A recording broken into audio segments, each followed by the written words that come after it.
Magandang umaga po, ay magandang gabi po sa ating lahat. At Happy Sabbath po. Welcome po sa ating Vesper Worship program ngayong gabi. And ah, para po sa ating programa ngayon, tayo po ay ah, magsisimula sa ating awitan. At after po nun ay dadako po tayo sa ating opening song na pangungunahan po ni Brother Japet Buko. At bago po natin mapakinggan ang mensahe na ipagkakalob sa atin ng ating speaker na si Brother Joseph Logartos, sa gabi nito ay makakarinig po muna tayo ng isang mensahe sa awit na magmumula naman po sa Tumpa Church.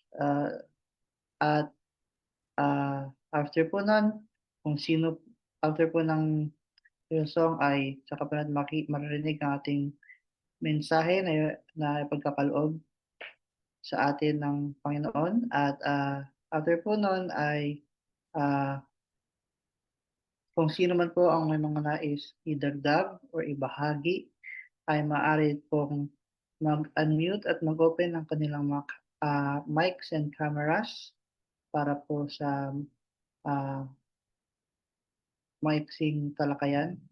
And after naman po noon ay dadako tayo sa ating closing song and closing prayer. So yun po ang ating program this evening. Muli po, welcome sa lahat ng mga kasama natin ngayon sa Zoom and sa Facebook Live. And good evening and happy Sabbath sa ating lahat. Tayo po ngayon ay dumako na sa ating opening song and opening prayer.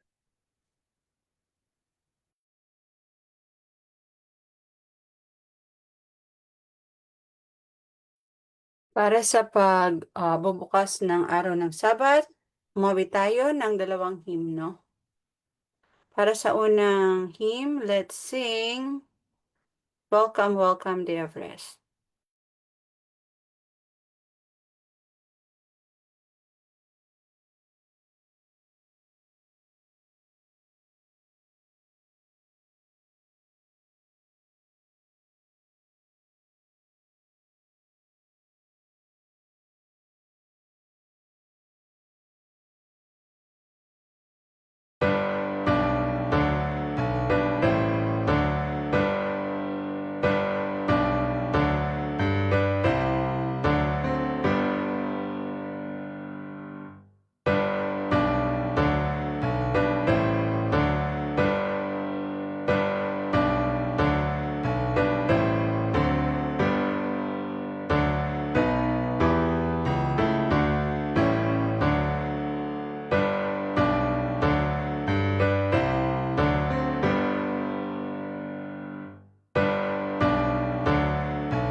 Para po sa ating opening song, awitin naman natin ang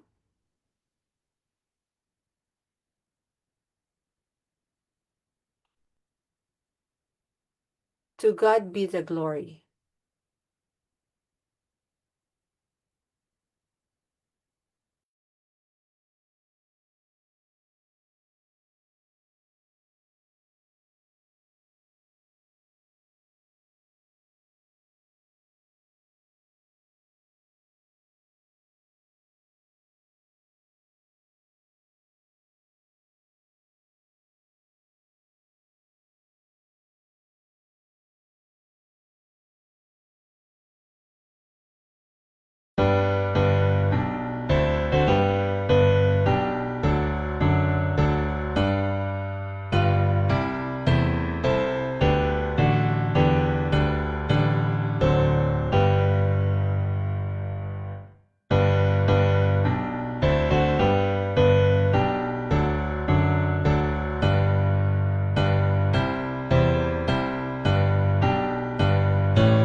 Tayo po ay manalangin.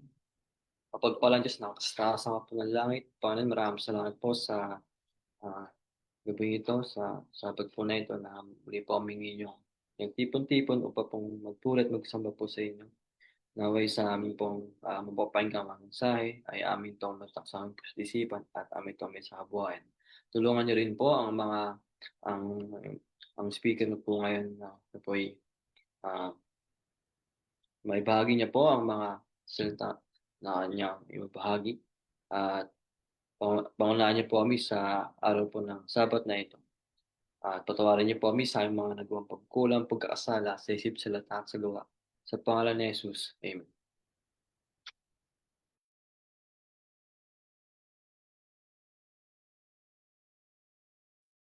Atin pong pakinggan ang mensahe sa awit na ipagkakaloob na mangmumula po sa ating church.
We can never see beyond tomorrow.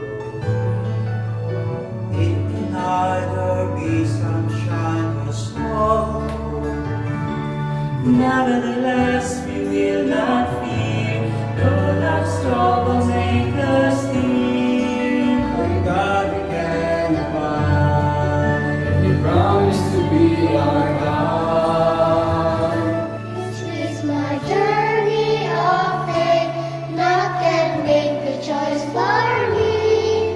When all will go astray, and my plans can delay. Help me to stand for me your way. Help me that I will not be swayed. Help me believe even when I cannot see. Teach me to walk by faith and not by sight.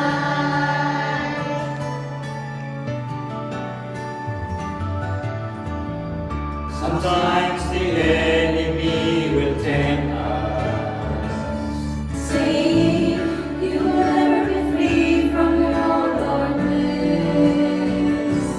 nevertheless, must we trust. There is power in His blood. Let us rise up and overcome all our days. This is my journey of faith. None can make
Atin na pong pakinggan ang mensahe na pagkakalob sa atin ni Brother Joseph Lagartos.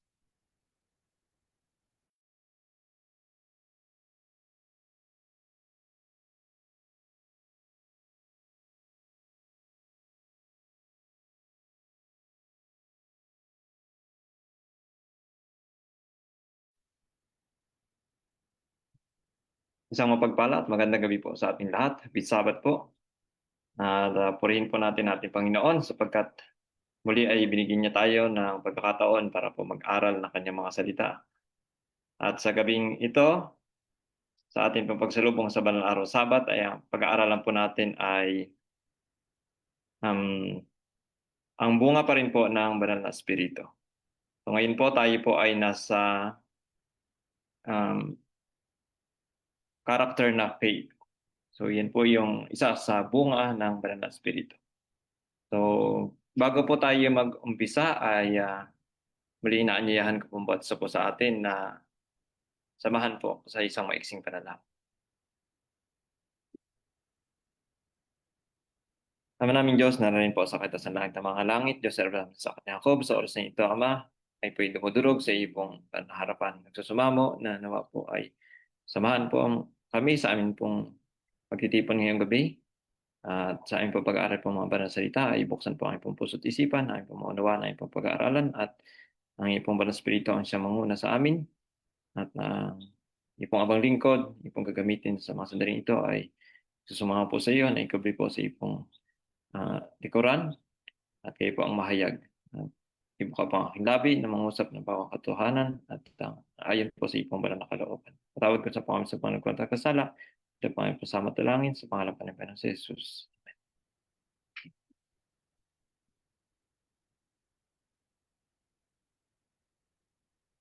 Yan. Ngayon po ay atin na pong simulan ng ating pong pag-aaral. So, atin pong muling basahin ang Galatians 5:22 and 23. So, sabi diyan, but the fruit of the Spirit is love, joy, peace, long-suffering, gentleness, goodness, faith, meekness, temperance. Against such, there is no law. So kung nandito pala sa atin yung mga katangiang ito, ay wala tayo sa ilalim ng kautusan. So hindi tayo tawag ito. Kumbaga, yun nga, hindi tayo under the law.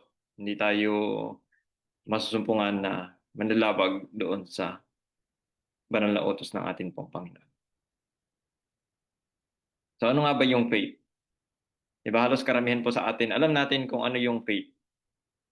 Yung sinasabi po sa Hebreo 11 verse 1. So atin pong tunghayan ng Hebreo 11 verse 1. Sabi diyan, now faith is the substance of things hoped for, the evidence of things not seen. So dito po makikita natin na yung pananampalataya po ay sa mga bagay na yung umaasa tayo sa mga bagay na hindi po natin nakikita. So, hindi natin ma-exercise yung pananampalataya kung nandun tayo sa mga bagay na nakaasa tayo sa mga bagay na nakikita lang natin. O to see is to believe. Hindi po yan ang tunay na pag-exercise ng pananampalataya, pagpapakita ng pananampalataya. So sa atin po pagkapatuloy sa brito, faith, yung faith po sa Greek ay pistis and can be translated as faithfulness, meaning trust, loyalty, and steadfast confidence in God. So hindi lang pala siya small matter ang faith. Isa rin siyang, tinatawag din siya na isang pagtatapat o katapatan. So hindi lang may pananampalataya tayo, kundi meron din tayong katapatan. Yung lubusan natin na pagtitiwala at paglagak ng atin pong katapatan sa atin pong Diyos na kung saan atin pong pinaglilingkuran. Hindi natin ma-exercise yung faith o hindi tayo magkakaroon ng faith, hindi natin masasabi na tayo po may pananampalataya kung hindi po natin lubusang ipinagkakatiwala yung atin pong sarili sa ating Diyos na atin pong pinaglilingkuran. Wala yung excuse me po, wala yung ating confidence doon sa Diyos na ating pinaglilingkuran. Di ba, gaya ng isang bata sa kanyang magulang, yung lubos na pagtitiwala niya nandoon, di ba? Pag sinabi ng magulang, sumusunod siya. So kahit na, hindi ko parang, hindi siya nag-worry about sa mga nangyayari sa paligid kapag kaalam niya na kasama niya yung kanyang magulang. Pero when it comes na hindi niya kasama yung magulang niya, ay doon makikita natin na nag-aalala ang bata. So ganun din po tayo, di ba? Sabi nga ng Panginoon kung hindi tayo magiging gaya ng isang bata, we cannot enter the kingdom of heaven. So ganun yung pananampalataya na gusto ng Panginoon na exercise o makita sa bawat isa po sa atin bilang mga anak ng Diyos. Sa ating Diyos na atin pong pinagkilingkuran. So, ang isa sa katanungan na pumasok po sa akin po kaisipan is, bakit yung pananampalataya ay kasama doon sa bunga ng banal na espiritu? So yan po yung, dyan po dadalo yung ating pag-aaral na po. Bakit nga ba? Di ba halos lahat naman ng mga Kristiyano ngayon alam na alam. Faith, kailangan meron tayong pananampalataya sa Diyos na ating pinagkilingkuran. So ang tanong is, bakit isinama ng Panginoon o bakit kasali dito sa bunga ng banal na espiritu yung pananampalataya? So ang kasagutan po rito, sabi rito, because true faith comes from the Holy Spirit. So yung tunay pala na pananampalataya ay nagmumula doon sa banal na espiritu. So hindi natin pwedeng angkinin na meron tayong banal na espiritu, pero pagdating ng pagsubok o ng kabiguan, o parang, kabiguan, yung kumbaga parang madilim na yugto ng atin pong buhay, ay nag-iisip tayo ng ibang paraan para solusyonan. Hindi natin na ipapakita yung pananampalataya na meron tayo. So hindi natin masasabi na tayo ay mayroong banal na espiritu. Kahit pa ang buong sanlibutan nagsasabi na kapag marunong ka ng yung tawag nila na speaking of tongues, ay meron ka ng banal na espiritu. Yun po ba ang katotohanan? No, hindi po. Kahit pa sabi nga, di ba, ni Paul, though I speak with the tongues of men and of angel, 1 Corinthians 13. Kung wala yung karakter na hinahanap ng Panginoon sa atin, na nagmumula doon sa banal na espiritu, ay wala ang kabuluhan lahat ng meron tayo. So, hindi natin pwedeng sasabihin na meron na tayong banal na espiritu o nakatanggap na tayo ng outpouring of the Holy Ghost, pero yun nga doon sa Ladder of Christian Progress, di ba, na sinulat ni Apostol Pedro, ay yung faith, yung unang step.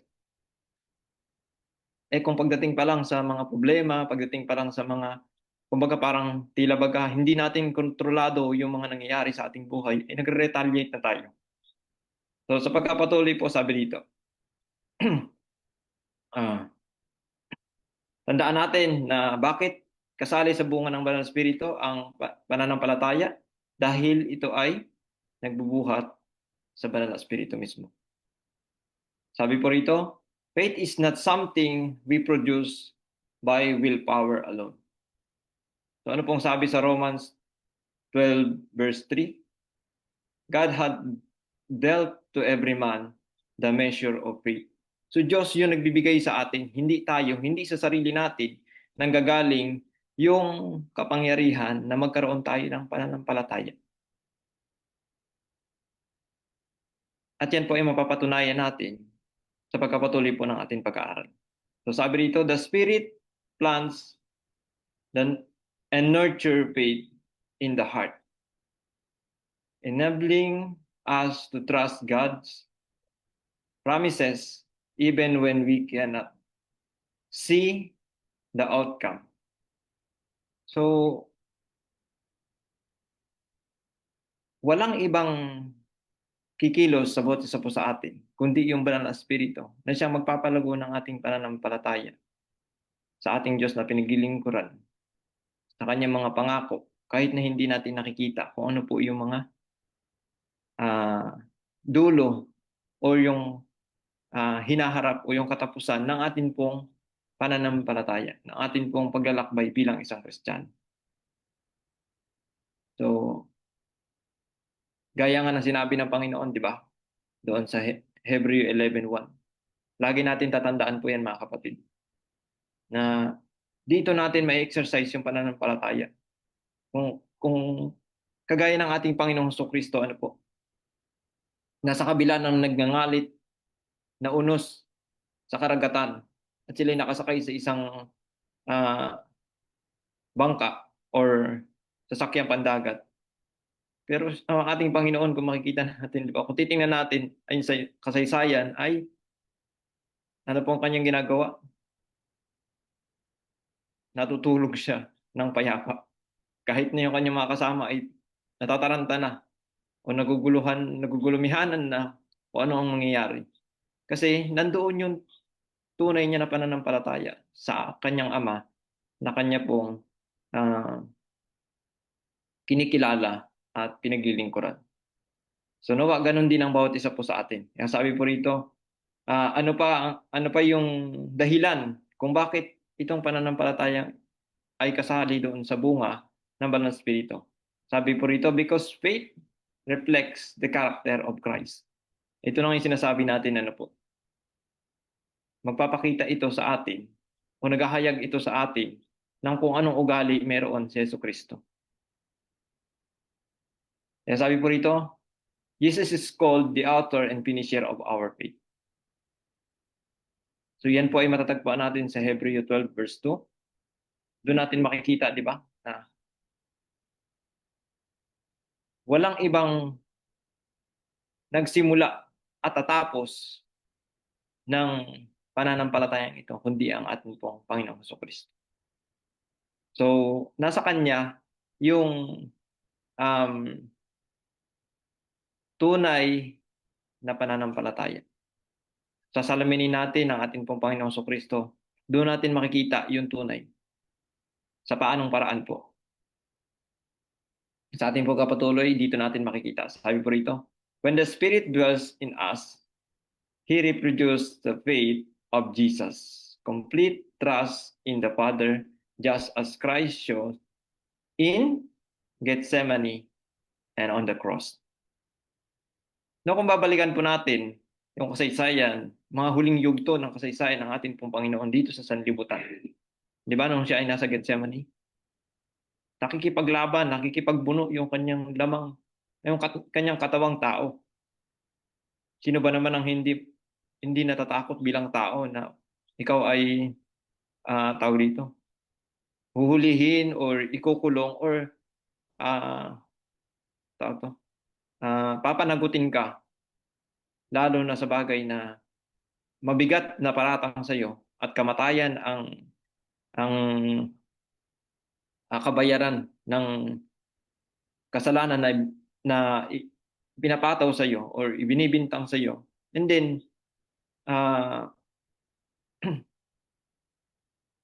yung papasanin niya pa yung kasalanan ng buong sanlibutan. Napakabigat nun, mga kapatid. Na hindi naman siya ang may kasalanan, pero siya yung magdudusa para sa kapakanan natin, para tayo magkaroon ng kaligtasan. So halo-halong, kaya nga di ba, yung naramdaman ng ating Panginoong Jesucristo at siya ay pinawisan ng dugo. Ganun pa man bilang anak ng Diyos, pinili niyang magtiwala ng lubos kung ano yung plano ng kanyang Ama. So yun po yung tunay na pananampalataya na makikita natin doon sa ating pong Panginoon Jesucristo. Pero hindi po yun basta-basta na-acquire ng bawat isa po sa atin. Kaya nga ang pattern natin, di ba? Balikan natin ang ating pong Panginoon Jesucristo. Lagi natin siyang tingnan. Looking unto Jesus, the author and finisher of our faith. Kung anong paraan, kung paano niya na-acquire yung magkaroon ng ganong pananampalataya sa kanyang Ama. Yung kanyang buhay, yun po yung salamin ng bawat isa po sa atin. Kaya nga, ang pananampalataya ay isa sa bunga ng banal na espiritu dahil makikita natin ito sa ating pong Panginoon Kristo. Siya po yung pinakasalamin natin. Yung buhay niya, kung anong klaseng pananampalataya mayroon siya. Kaya nga sabi doon sa Revelation 14 verse 12, di ba? Here is the patience of the saints. Here are they that keeps the commandments of God and have the faith of Jesus. So yung saints ay mayroong faith of Jesus. Hindi lang siya faith in Jesus. Meron siyang faith of Jesus. Paano nanampalataya si Jesus? Ganon din yung mga saints. So makikita natin yan sa buhay ng ating pong Panginoon Kristo and lalong-lalo na ng mga huling yugto niya dito sa sanlibutan bago po siya ay naibayubay sa krus ng Calvary. So ang isa pa ay bakit kasali ang pananampalataya sa bunga ng Banal na Espiritu? Because faith keeps us connected to God. Ito palang pananampalataya ang mag-iingat sa bawat isa po sa atin para tayo po'y manatiling konektado sa Diyos natin po pinaglingkuran. Faith is the channel through which the Holy Spirit continues His work in our lives. So, gaya sa sinulat ni Prophet N.G. White, atin pong tunghayan dito sa Step to Christ, page 63. So, sabi niya po rito, our only ground of hope is in the righteousness of Christ, imputed to us. And in that work by His Spirit working in and through us. So ano pong sabi dito? So wala pong ibang pwede natin paglagakan ng atin pong pag-asa o pagtitiwala. Walang iba kundi yung katuwiran ng ating pong Panginoong Kristo na nais niya pong makamit din ng bawat isa po sa atin. At sa pamamagitan ng paggawa ng Banal na Espiritu sa atin pong mga buhay, tayo po ay magkakaroon ng tunay na pananampalataya. So, hindi natin ito makakamit sa pamamagitan ng ating pong sariling sasabihin natin na kilala ko yung Diyos na aking pinaglilingkuran. Kaya magtitiwala ako sa Kanya ng lubos. So, kung wala yung kapangyarihan o gawa ng Banal na Espiritu, hindi rin talaga tayo makakapag-exercise o makakapagpapakita ng ating pong pananampalataya kahit po tayo ay mayroong paniniwala. Kaya nga kung titingnan po natin di ba? Magkaiba ang relihiyon at pananampalataya. Bagamat halos karamihan sa atin parang tingin natin iisa lang. Pero pansinin natin sa mundong ating ginagalawan, napakarami ang tao na mayroong paniniwala. Ano yung paniniwala? Relihiyon. Yung kanilang pinaniniwalaan. Pero walang pananampalataya. Napakarami niyan. Kaya maraming nagpapakamatay. Di ba? Maraming ibinebenta yung kanilang kaluluwa. Gumagawa ng hindi maganda sa harap ng Panginoon at sa kanilang kapwa. Dahil, ang sinasabi nila, wala na silang ibang solusyon na makita. Yun ba ay pagkapakita ng tunay na pananampalataya? Hindi po. Kaya marami sa atin ang Kristiyano pero walang pananampalataya. Kasi wala yung pagkilos o paggawa ng Banal na Espiritu. So, hindi natin pwedeng sabihin na o angkinin sa ating sarili na dahil sa aking dahil sa aking galing o talento or sa aking kinakaaniban ay meron akong pananampalataya. So, kahit ano pa yung tama ng ating pong relihiyon na kinakaaniban, kung hindi gumagawa ang banal na espiritu sa atin, hindi tayo makapag-exercise ng pananampalataya. Kaya sabi po rito, without faith, spiritual growth stop with it. So, yung pananampalataya ay siyang tutulong sa bawat isa po sa atin para po tayo ay lumago. Para magkaroon tayo ng iba pang bunga ng banal na espiritu. Yung love, joy, and peace. So, bilang isang tao dito sa sanlibutan, di ba? Na dito ka nakatira sa isang mundong magulo, maraming problema. Kung wala yung pananampalataya na pinagkaloob ng ating pong Panginoon sa atin, baka isa rin tayo sa mga tao hopeless na po.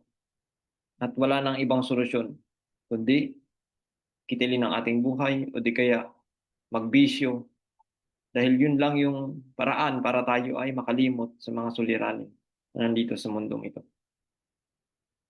So kaya ang pananampalataya siyang maghahatid sa atin para po tayo ay lumago sa pag-ibig, kagalakan at kapayapaan na pinagkakaloob ng ating pong Panginoon sa bawat isa po sa atin. So at yung pag-ibig, kagalakan at kapayapaan ay kasali sa mga bunga ng banal na espiritu. So, kaya po kasali ang pananampalataya sa bunga ng banal na espiritu. So, sa huli, sabi po rito, faith produces obedience and perseverance. Genuine faith leads to faithfulness in duty, steadfastness under trial, and confidence in God's leadings. So,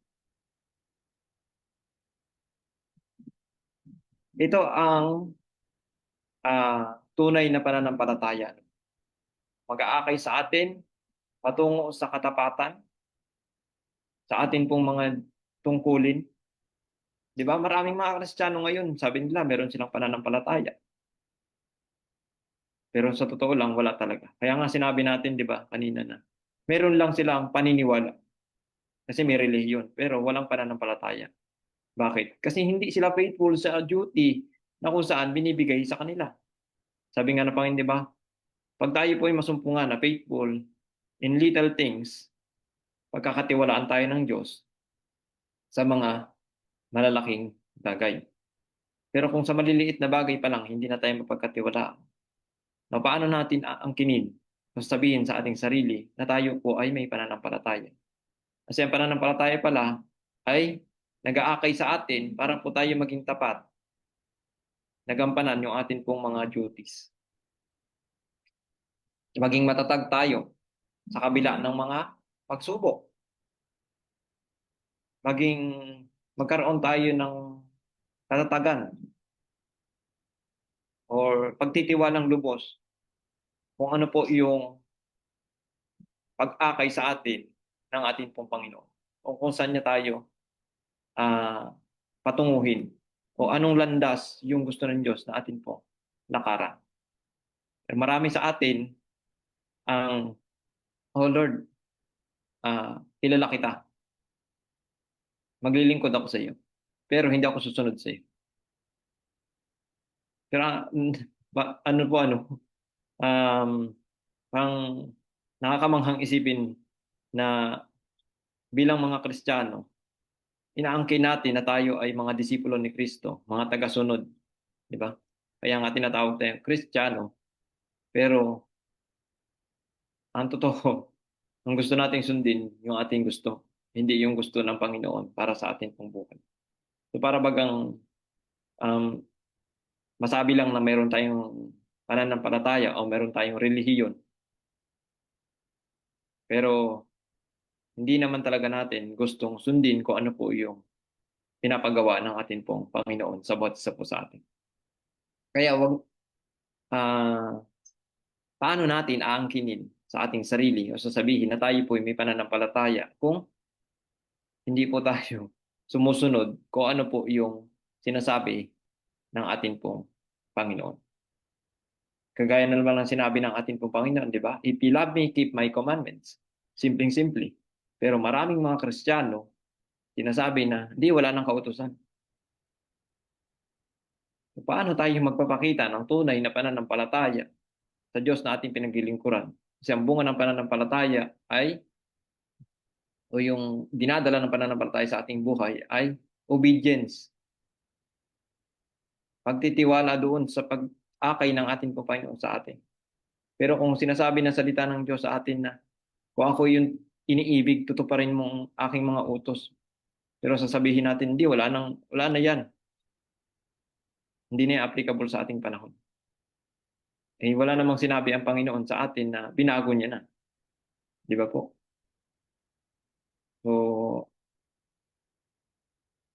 gusto ng Panginoon sa atin na makita sa atin yung genuine faith, tunay na pananampalataya na mayroon ang banal na spirito.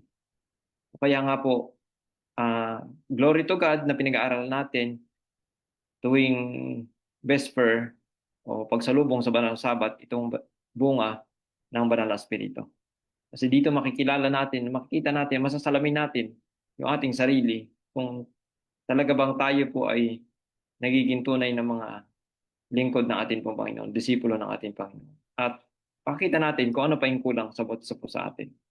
So, kaya nga sabi po rito, sinabi ng ating pong magiting na apostol, si Apostol Pablo, sabi niya po sa Galatians 2:20, the life which I now live in the flesh, I live by the faith of the Son of God. So nawa ganun din ang bawat isa po sa atin. Nawa yung ating pong buhay na kinabubuhay natin ngayon ay gaya rin ng sinabi ni Apostol Pablo, ay maging buhay natin sa pananampalataya sa ating Diyos na ating pong pinaglilingkuran at sa kanyang buktong na anak, ating pong Panginoong Hesukristo. So, kung ang pananampalataya ay isa sa bunga ng banal na spirito, inaanyayahan po tayong lahat ng Panginoon ngayon na nawa ay hindi lang sa bibig ng ating pananampalataya. Napakasarap ma-experience yung tunay na pananampalataya na kung saan parang, alam niyo po yung, di ba sabi nga yung araw-araw kang namamatay, pero si Kristo yung nabubuhay sa iyo. Oo, hindi madali ang pagbabago. Hindi madali ang pagtitiwalang lubos, lalo na't hindi natin nakikita yung atin pong sinasabi na kinakailangan natin pagtiwalaan. Pero when it comes na tayo po ay laging nag-aaral ng salita ng Diyos at nauupo gaya ni Maria sa paa ni Kristo, at gaya rin ni Kristo na nag-expend ng maraming oras sa pakikipag-communicate sa kanyang Ama. Kaya nga siya yung author and finisher ng ating faith. Ay dito natin lubos makikilala yung Diyos na ating pinaglilingkuran. Sa gayon, sa pamamagitan ng paggawa ng banal na spirito, dahil sa mga salita na atin pong napag-aaralan, buhat sa banal na kasulatan sa Biblia na iniwan ng ating Panginoon dito sa atin, ay magkakaroon po tayo ng tunay na pananampalataya. Kaya inaanyayahan po tayo ng Panginoon, na atin pong buksan ang ating pong puso na makapanahan ang banal na spirito sa atin. Hayaan natin na yung bunga ng banal na spirito ay mapa sa bawat isa po sa atin. So I hope na marami po tayong natutunan at yan po nagtatapos ang ating pong pag-aaral. At binibigay ko po sa bawat isa po sa atin ang pagkakataon. Sino po ang nais na magkaloob na kanila pong mga insight sa atin pong pag-aaral. Magandang gabi po sa ating lahat muli at happy Sabbath.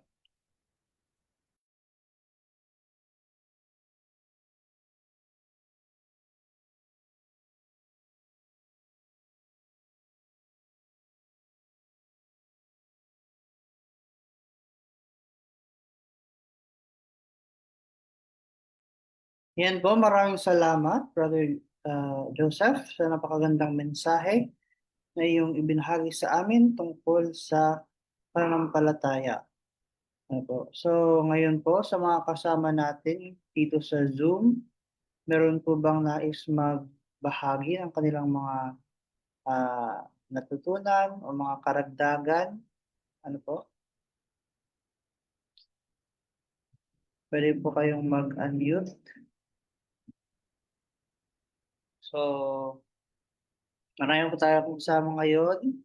Kasama po natin si Brother Albert Sibugan, si Brother Frank. Sino po itong Choco? And Sister Pearl, Flores family, Sister KD, and Sister Tricia po. Yan yung mga kasama po dito natin sa Tumpa Church. Meron po bang nais na magbahagi? Good evening po. Good evening, Brother Aldri. Thank you so much kay Brother Joseph for leading our Vesper worship this evening. So, ang pananampalataya. Ito, napakalawak, Brother Aldri.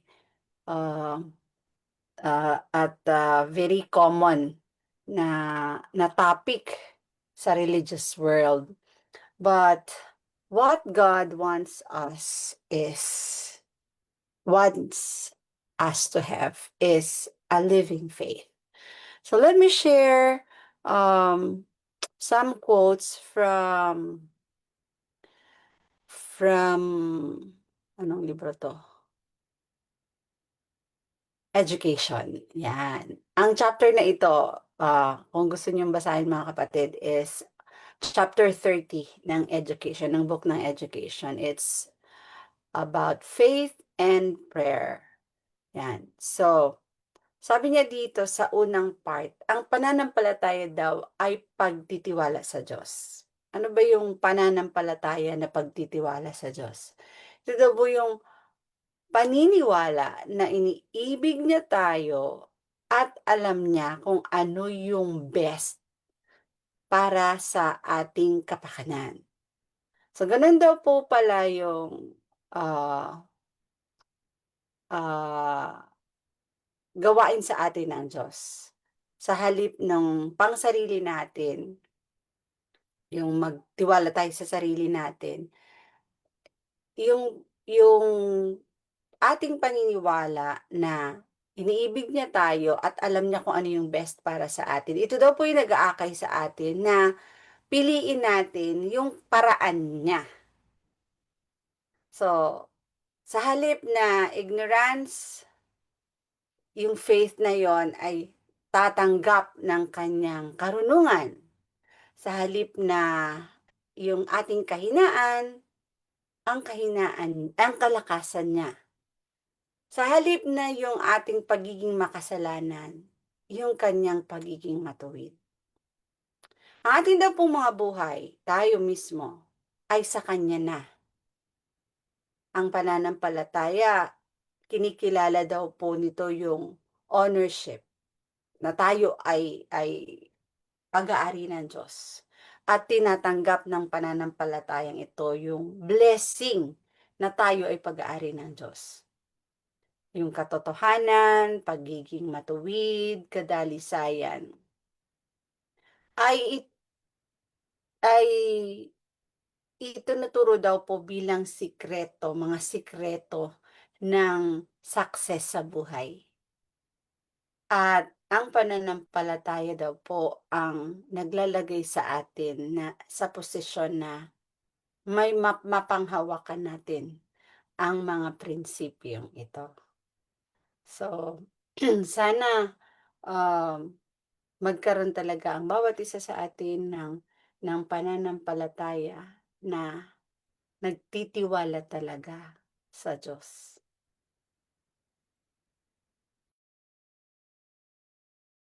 Yan, maraming salamat po, Sister Nori, sa inyong karagdagan. Ano po? Meron pa po bang nais magbahagi?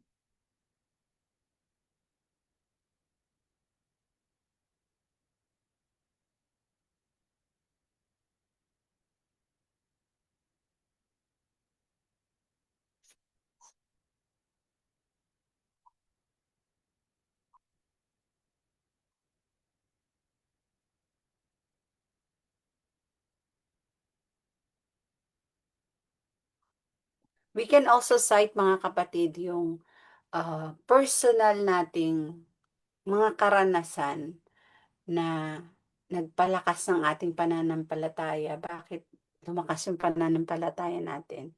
So, pwede natin po yung i-share ngayon in line with the fruit of the Spirit, faith. Meron po bang nais magbahagi ng kanilang mga karanasan patungkol sa pananampalataya?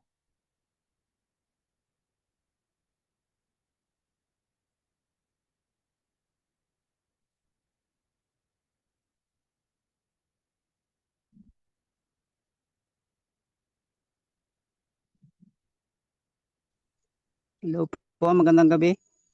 Magandang gabi po. Good evening. Gusto ko lang magdagdag, no, na talagang napakabuti po ng Panginoon sa atin pong pag-aaral sa gabi ito, no. Ang nakita ko ay yung pananampalatayang may pagtunay na pagsunod, di ba? Kasi nga kung yung ating pananampalataya, di ba, parang minsan ay nag-aalinlangan tayo. No, wala tayong pagsunod. Pero yung naalala nyo yung unang tinanggap natin yung pananampalatayang ito. 'Di ba? Umaalab yung ating damdamin na sumunod doon sa kalooban ng ating Panginoon, 'di ba? Yung unang tinanggap natin, talagang hindi po pwede na hindi tayo maka-attend ng Sabat, yung ating midweek, yung ating bisper, no, yung ating pagsasaliksik, no, talagang umaalab yung ating yung ating hangarin na sumunod doon sa kalooban ng atin pong Panginoon, no. Yun ang gusto nating maranasan sa buhay natin, di ba? Dumadaan ang panahon, parang unti-unti nawawala yung ating yung ating hangarin na sumunod, no. Nawa sabi nga na tuloy-tuloy nawa tayong maging masunurin.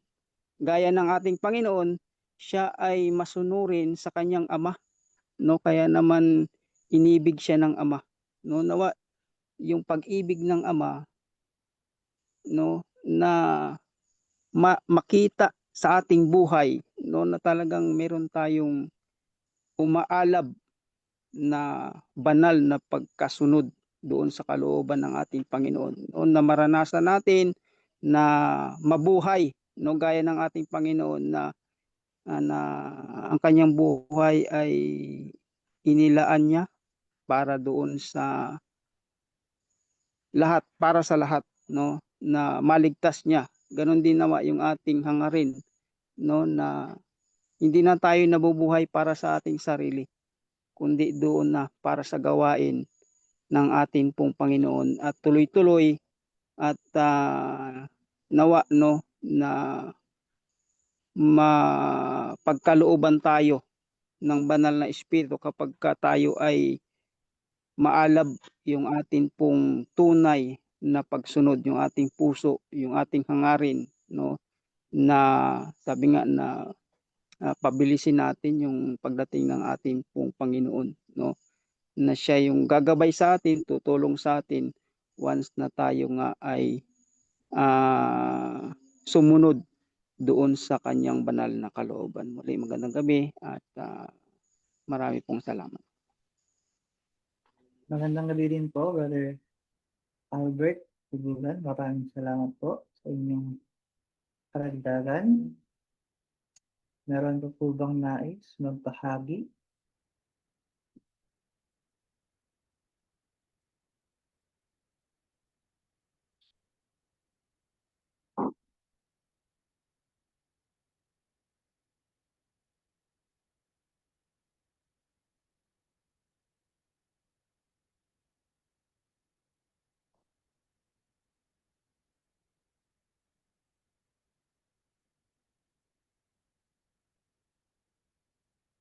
Ayan po, since wala na po ata, tayo po ay dadako na sa ating closing song and closing prayer.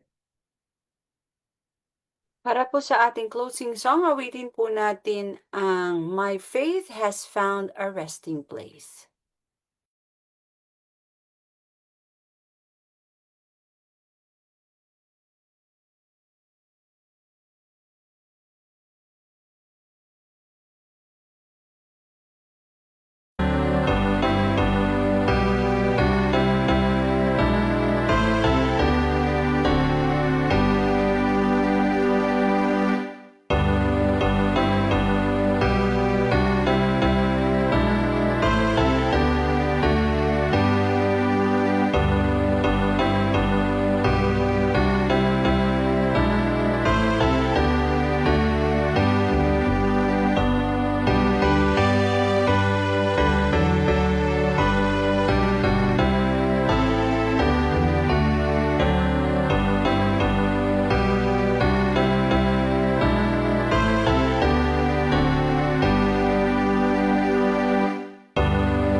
Atin pong hilingan si Brother Albert Sibugan para po sa pagtapos na panalangin. Tayo po ay manalangin. Amang banal, tahanan sa kaitasan ng mga langit, Diyos ni Abraham, Isaac at Jacob, kami po ay lubos na nagpapasalamat sa amin pong napag-aralan sa gabing ito. Tunay nga na napakabuti mo na ang bawat isa na nagpakinig ng mensaheng ito na dagdagan nawa ang amin pong pananampalataya. Gaya ng una naming pag-ibig na maalala namin kung papaano namin tinanggap na mayroong bukal sa aming kalooban na sundin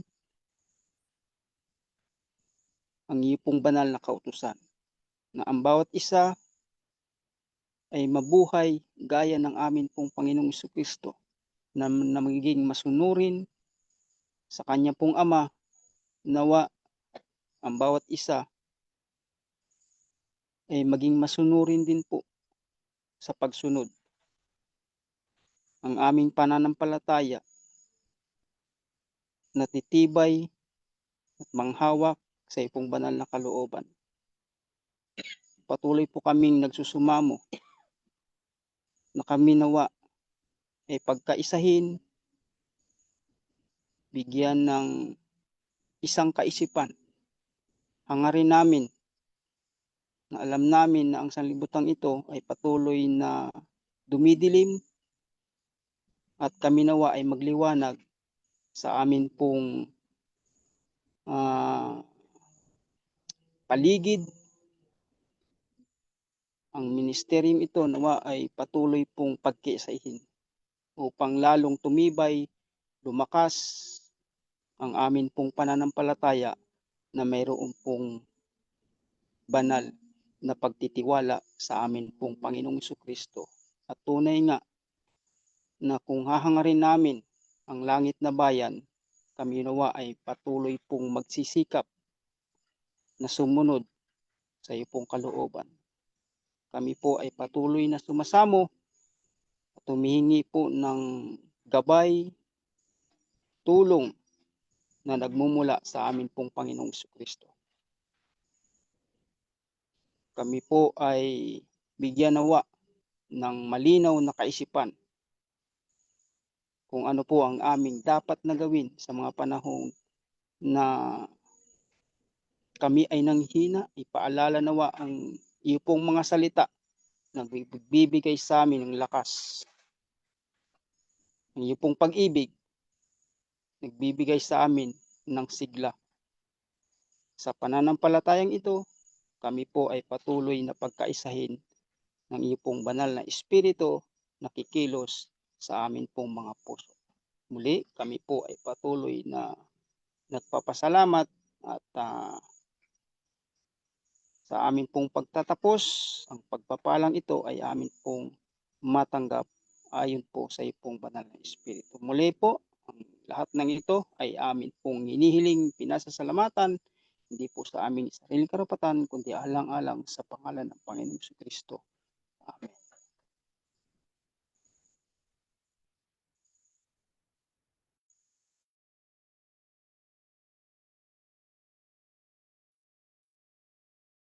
Muli po, maraming salamat sa lahat ng kasama natin ngayon dito sa Zoom and sa Facebook Live.